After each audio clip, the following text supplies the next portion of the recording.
इतिहास कहानी तो नहीं है, लेकिन कहानी के रूप में जब हम इसको पढ़ते हैं तो इतिहास हमारे लिए इंटरेस्टिंग हो जाता है।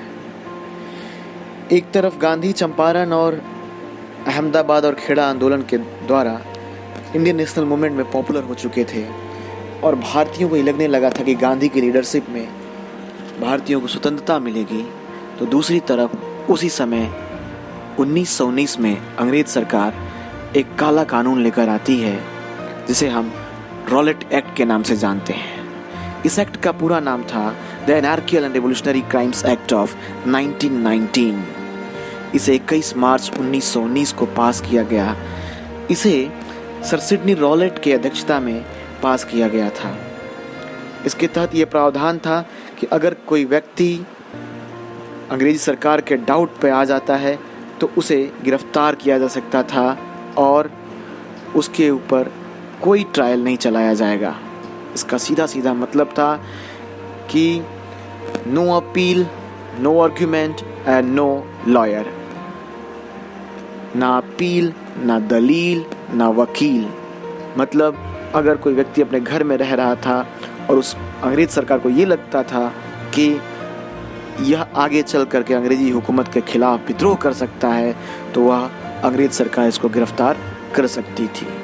रॉलेट एक्ट व्यक्तियों के फंडामेंटल राइट्स को छीनने वाला एक्ट बना और इस एक्ट के खिलाफ पूरे भारत में विरोध प्रदर्शन शुरू हो गया था, जिसकी कमान महात्मा गांधी ने संभाली। इस दरमियान पंजाब के अमृतसर में जब विरोध प्रदर्शन चल रहा था तो उसी समय डॉक्टर सत्यपाल और सैफुद्दीन किचलू की गिरफ्तारी के खिलाफ वहाँ पे लोग इकट्ठा होते हैं और टाउन हॉल और पोस्ट ऑफिस पर हमले करने लगते हैं। यह 10 अप्रैल का दिन था। इसके बाद आता है 13 अप्रैल 1919, वह काला दिन जिस दिन बहुत सारे भारतीय, निहत्थे भारतीय मारे जाते हैं। इस दिन को हम जालियांवाला बाग हत्याकांड के नाम से जानते हैं। जालियांवाला बाग मैसेक्रे। इसको जालियांवाला बाग इसलिए कहते थे क्योंकि यह एक व्यक्ति जिसका नाम जल्दी था उसकी संपत्ति थी। यहाँ पर लोग बैसाखी मनाने के लिए इकट्ठे हुए थे और कुछ लोग रॉलेट एक्ट के खिलाफ धरना प्रदर्शन करने के लिए, कुछ लोग बातचीत करने के लिए इकट्ठे हुए थे। अचानक से जनरल डायर आता है जिसे ब्रिटिश सरकार भेजी रहती है और वह उस गार्डन के सारे एग्जिट गेट को बंद कर देता है जिससे कि लोग बाहर नहीं निकल सकें और अपने सैनिकों को ऑर्डर देता है कि वह इस निहत्थी भीड़ पर गोलियां चलाएं। उस निहत्थी भीड़ पर सैनिकों ने गोलियां चलाना शुरू कर दिया। लोगों में भगदड़ मच जाती है और बहुत सारे लोग भगदड़ की वजह से मारे जाते हैं। बहुत सारे लोग अपनी जान बचाने के लिए कुएं में कूद जाते हैं, लेकिन वह कुआं भी सूखा निकलता है। जालियांवाला बाग में हजारों लोग मारे जाते हैं और जनरल डायर अंग्रेज सरकार के लिए नायक बनकर निकलता है और भारतीयों के लिए खलनायक। बाद में भारतीय नेताओं के विरोध प्रदर्शन पर एक कमीशन गठित होता है जिसका नाम हंटर कमीशन रखा गया। इस कमीशन ने जनरल डायर को निर्दोष साबित कर दिया और बाद में जनरल डायर को पुरस्कृत भी किया जाता है। यह बड़ी विडंबना की बात थी। जालियांवाला बाग हत्याकांड भारतीयों को भीतर से आक्रोशित कर देता है। इस आक्रोश के दौरान एक और घटना घटित होती है।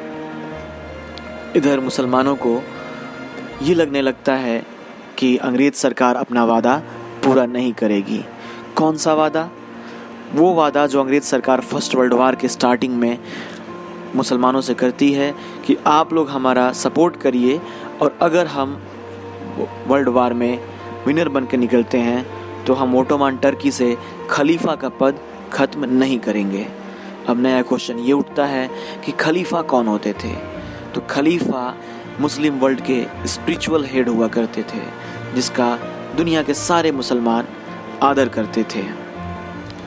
जिस तरह से ईसाइयों में, क्रिश्चियंस में पोप स्पिरिचुअल हेड होते हैं, बुद्धिस्टों में दलाई लामा स्पिरिचुअल हेड होते हैं, उसी तरीके से खलीफा स्पिरिचुअल हेड हुआ करते थे।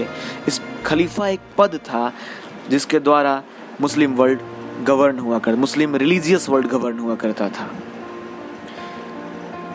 इधर मुसलमान इस बात से चिंतित हैं कि खलीफा का पद खत्म हो जाएगा, और उधर गांधी को अपना आंदोलन आगे बढ़ाना रहता है।